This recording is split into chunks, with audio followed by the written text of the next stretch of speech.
Welcome in to Off Air with Amy this week. I'm Amy Wood. I'm so glad you're watching. We've had so much happen in the Middle East that I'm bringing in one of the top experts, a scholar on the Middle East, to help us understand what we should be watching for as this story continues to unfold. And I also want to introduce you to a medical student from Greenville, South Carolina, who's in Israel right now studying, and his hospital was bombed earlier in the week. We want to get you caught up on what happened with him, his personal story.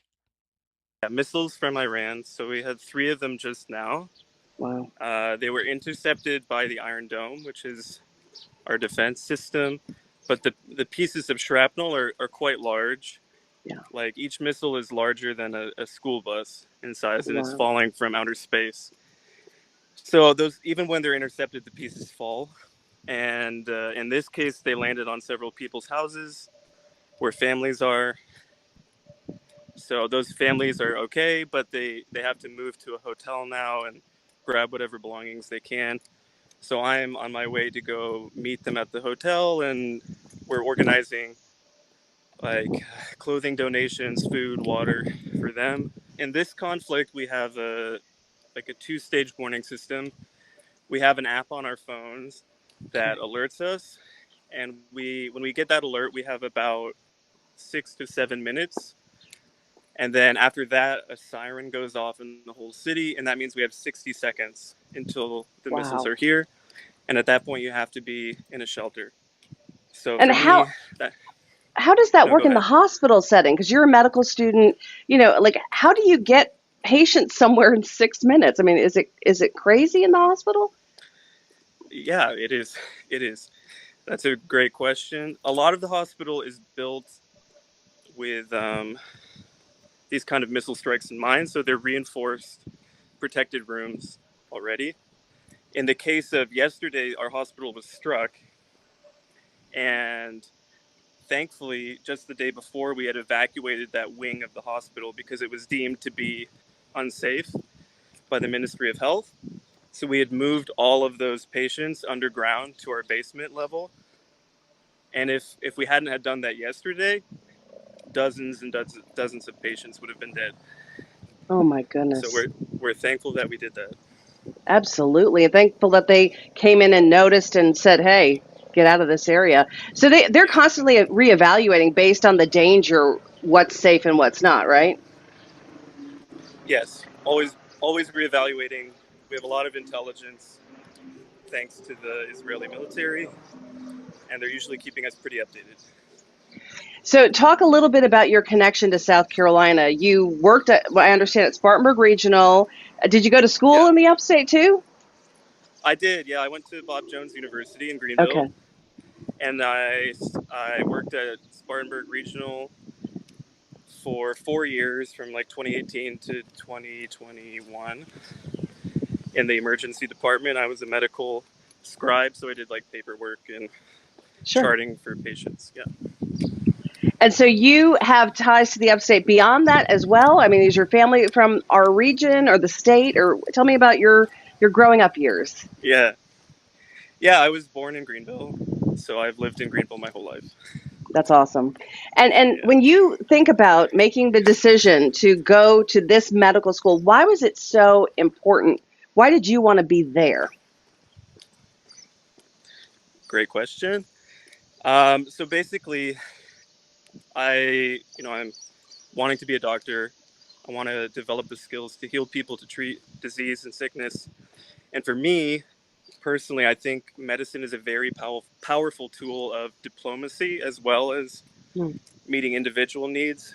So medicine can be used on the individual level, but also on the macroscopic level as a tool for bringing peace in the world.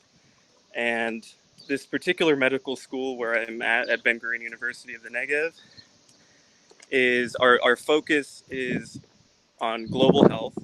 So I do my rotations in Israel under the Israeli healthcare system. Next month, I'm moving back to the States, and I'll do Hmm. my rotations there. So I experience the U.S. healthcare system. And then from January until March, I'll be at one of our international developing nation sites in either Nepal, Sri Wow. Lanka, Ghana, or Peru. And Unbelievable. so we'll get experience in at least 3 different healthcare systems, which I think is a really unique and valuable experience, which I don't think any other medical school has. And again, like my goal ultimately is to use medicine as a means of making peace and reconciliation. So what better place to learn that than here? And ironic in the moment, right? Because look at what's happening around you. Yes. You were there before this all started, so you've experienced normal. You've experienced now war. Do you hope within the next month you can experience after war? Yeah, I hope within the next hour or so I can experience peace. Yeah. But we'll see. I'm hopeful, but there's not a lot of evidence that this is going to end very soon. Yeah. Well, it's amazing how the system works over there. That Iron Dome. Help people understand like how it works. You live nearby the medical facilities. I'm assuming since you're a medical student, you got to work all the time and you're Yeah, tired all the time. So you yeah. were not in the hospital when it happened. But tell me what happened. I was a quarter mile away. I was still in bed because it was around 7 a.m. And so we get the usual alert like we have every day for the last 7 days. Hmm. So I got up, got ready, ran out the door, went to my neighborhood shelter, which is like a 2-minute walk away with my neighbors, went down. We heard the explosions, which were like 4 major explosions. On the third one, the whole like bunker really shook, and I knew that had made an impact somewhere in the city. And then people started getting phone calls that the hospital had been hit, which I mean, Wow. sometimes when you're in these moments, people can get a little bit excited and their rumors start to spread. Like Sure. news in that like really immediate setting can be really confusing. So Yeah. half of me didn't really believe it for a while because I'm like, if you had asked me in that moment, the safest place in Israel, I would have said Soroka University Medical Center in Beersheba. There in no world would I have imagined that hospital would have been the target of a missile attack. Just even with all the horrible things we've experienced, that's not conceivable to me. So So you're down there, and then you start to realize. I think the hospital really has been hit. And then what do you do? yeah, so we did confirm that it had been hit. I mean, this all happened in a process of like 30 seconds. Wow. And so I run up with my neighbor who's a doctor in the ER, and we got in the car, drove there, parked, and within 10 minutes we were inside assessing the damage and trying to be helpful. Yeah, trying to help. Look at Yeah. that, running toward danger. I mean, we think about emergency responders, first responders, but doctors are first responders too. How many times have we seen a doctor in any average citizen experience run toward the bad situation and try to help? You guys are amazing. Let's Yeah. talk about what you saw, because as you were driving toward it, did you take some pictures? I did, yeah. I think I sent some of them to you. Yeah, I took a lot of pictures and videos inside once we got there. So, I mean, it's difficult because this is, I know this place very well. I've spent most of the last years there learning medicine, working with my colleagues, and to see like windows of the pediatrics building blown out, Mm. the playground where the kids used to play just destroyed by shrapnel, walking through the hallways by the cafeteria, through the patient rooms, like all these windows are blown out. There's twisted metal and the ceilings are caving in and just horrible. Or how are they dealing with that in the aftermath? Do they have enough space to be able to keep doing what they need to do? Yeah, so we transferred a lot of our hospitalized patients to other hospitals. And now the ER is still functional. The operating room is still functional. We're thankful for that. So we're operating on limited capacity, but the hospital is still able to take patients and treat wounded people. So As an American, as a South Carolinian, how bizarre has this been to experience war? well, now you strangely get used to it pretty fast. Wow. And I think in the grand scheme of things, this is the normal that most of the world is used to now and throughout history. It's actually us living in America that are experiencing the unusual Yeah. peace and tranquility. Yeah. So, no, it's hard. It's hard to adjust. I personally am wired for this, and to me, it's very invigorating.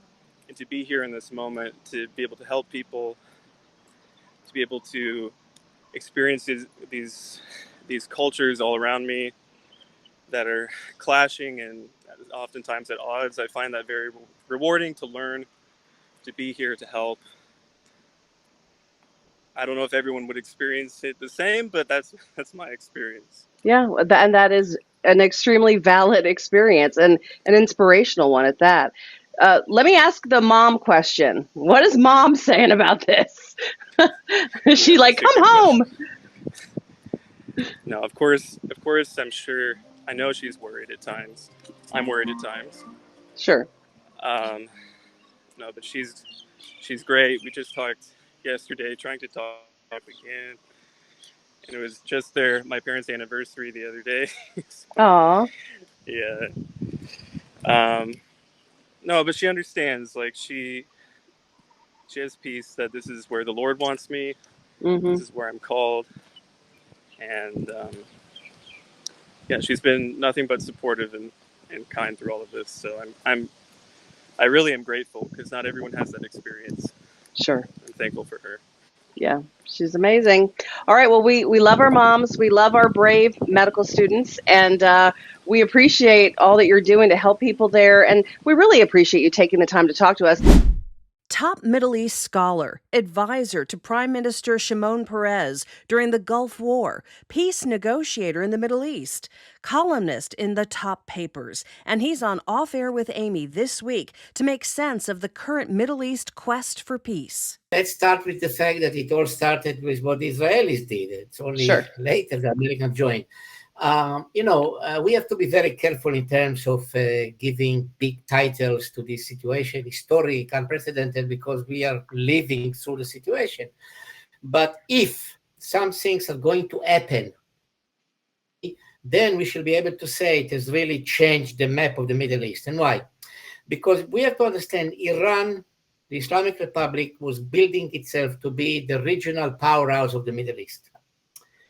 And they did it in all kinds of ways, but mostly by fomenting and inflaming the religious conflict in Islam between Sunnis and taking the most militant position against as part of their campaign to win over all kinds of Muslim opinions, even if they're not Shias. Mm-hmm. And the tool they used was terrorism and creating wars. And they had a lot of money to do it because they are an oil exporting country.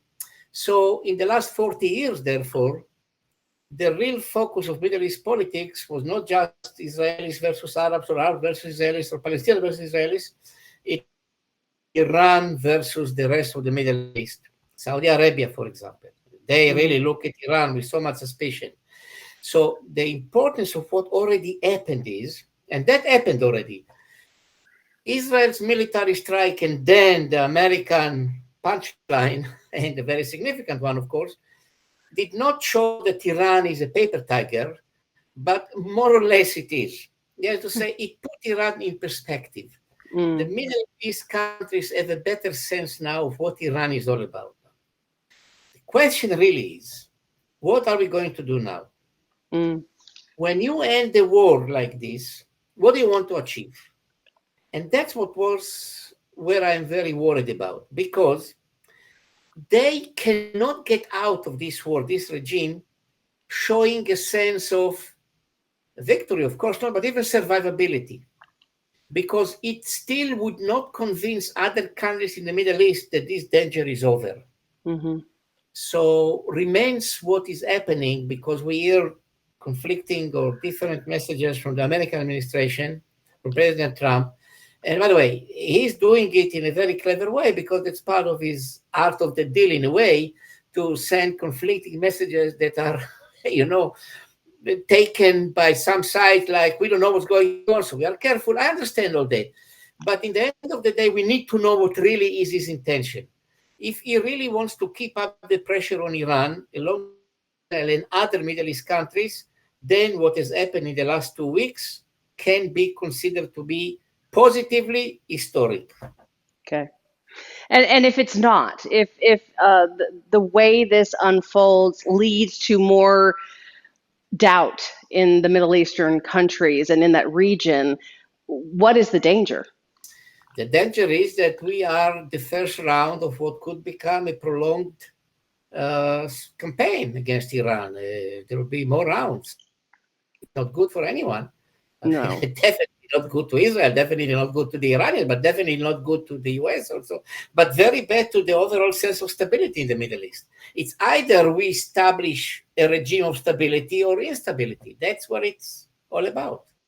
And what do you think it's going to take in terms of the result of what has happened and the end of this war to convince the other Middle Eastern nations that indeed things are different now? It has to be clear that three things are going to happen. A, Iran is stopping, but totally so in a verifiable way, the enrichment of uranium for military purposes. President Reagan, if we remember, all of us, in the 1980s, when he was dealing with the Soviets, and they had all these agreements about nuclear weapons and all this, he always said, the test is the verification. Yep. Trust So but verify, yes. Yeah, well, the good old days of the great president. Second point is, Iran should stop immediately the support to these terroristic groups in Yemen, the Houthis, or in Iraq, and Hezbollah in Lebanon.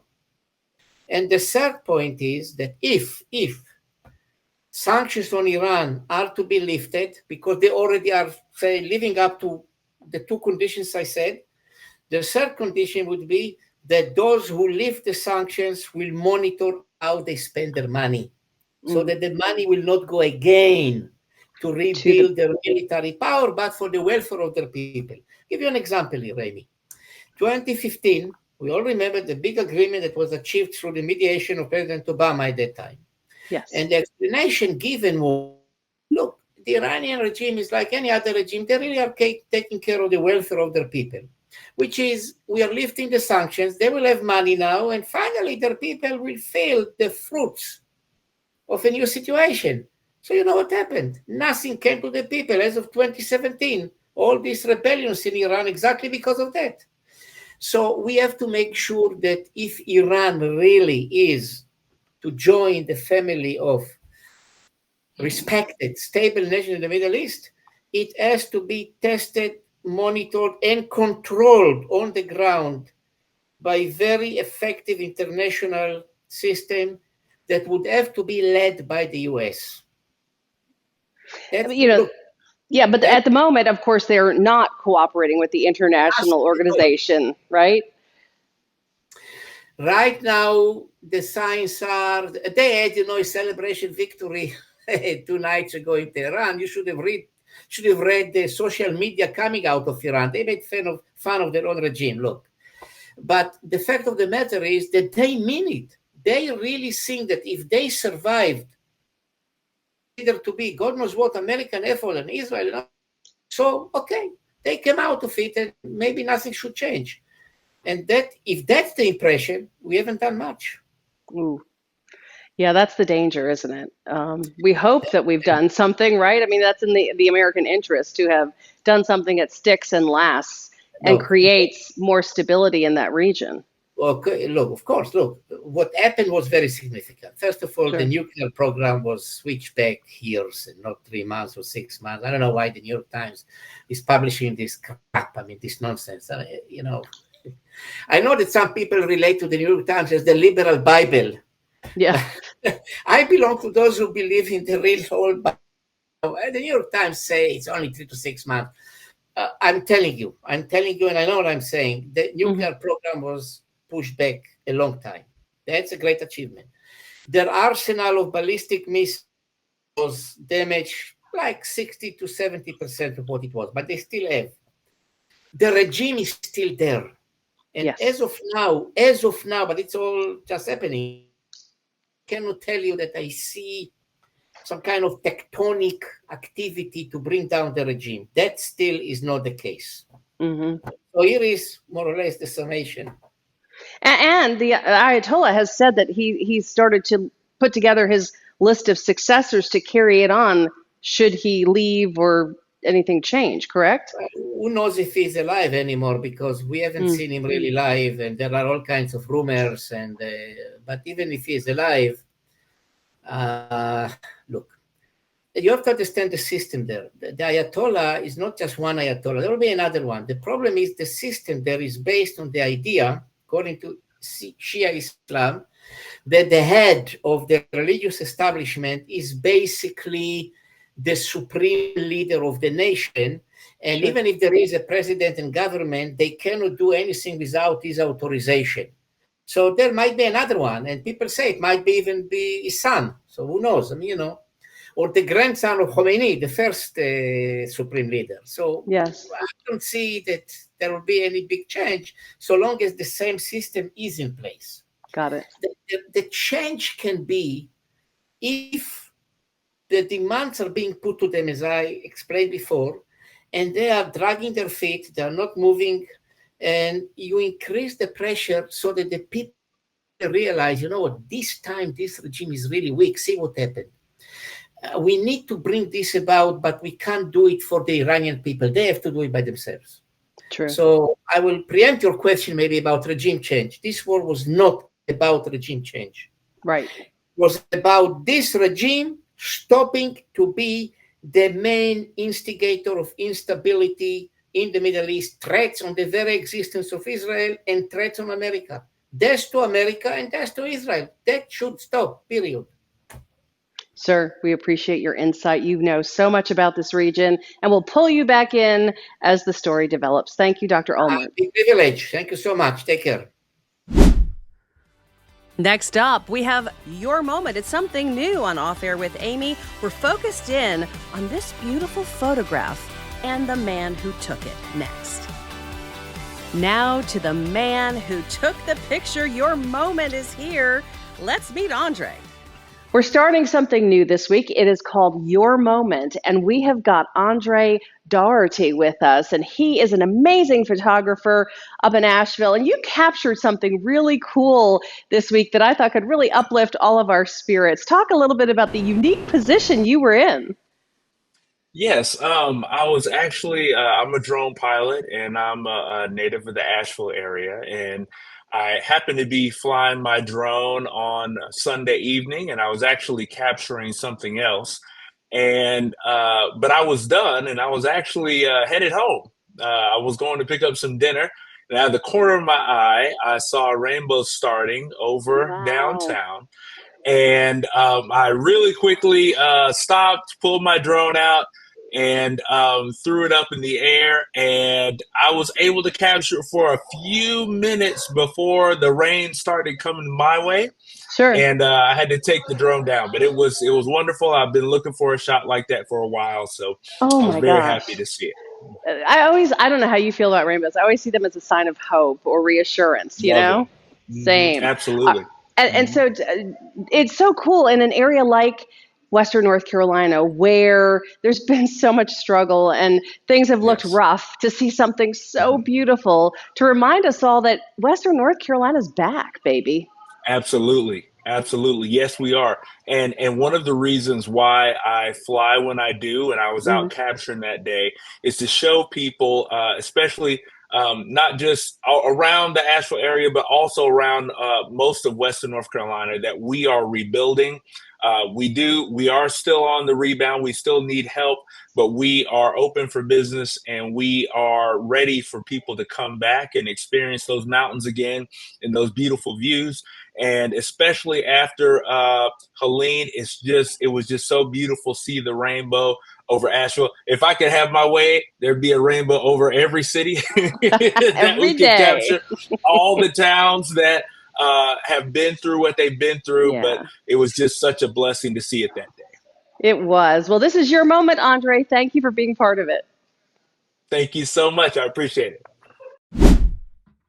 I can't thank Andre enough for joining us. What great perspective he had to give us an uplift and to help out Western North Carolina too by shining the spotlight on that beautiful region in our area. Thanks for watching. I'll see you next week on Off Air with Amy.